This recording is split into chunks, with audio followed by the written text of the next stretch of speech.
নাটকের অভিনেত্রী তানজিন তিশা, তবে অভিনয় অনেকটা কমিয়ে দিয়েছেন। ভিন্ন ধারার গল্প ও চরিত্র পেলেই কাজ করছেন।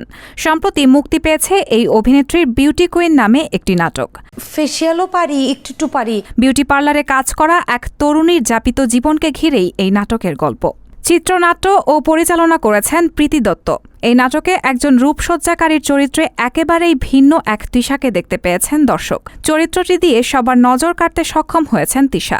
তিনি বলেন, অসংখ্য নাটকে গ্ল্যামারাস চরিত্রে অভিনয় করেছি, দর্শকের ভালোবাসা কুড়িয়েছি অনেক, তারপরও আত্মতৃপ্তির অভাব বোধ করছি সবসময়। মনে হয়েছে পরিপূর্ণ শিল্পী হয়ে উঠতে হলে সেসব মানুষের গল্পই পর্দায় তুলে ধরা উচিত যাদের আমরা প্রতিনিয়ত দেখি, কিন্তু তাদের জীবনের গল্পটা পুরোপুরি জানা হয়ে ওঠেনি। সে কারণেই গত কয়েক বছর ধরে অভিনয়ের মধ্য দিয়ে নতুন সব চরিত্র পর্দায় তুলে আনার চেষ্টা করছি। এই নাটকে নারীর বেঁচে থাকার পেছনের গল্প এমনভাবে তুলে ধরা হয়েছে যেখানে দর্শক তার পরিচিত মুখ ও চেনা জীবনের ছায়া খুঁজে পাবেন। নাটকটি অনেকের মনে ছাপ ফেলবে বলেও আমাদের ধারণা। এদিকে ওয়েব কন্টেন্টেও ধারাবাহিকভাবে কাজ করে যাচ্ছেন তানজিন তিশা। প্রস্তুতি নিচ্ছেন সিনেমার জন্য। রায়হানা মুন, সবার কথা।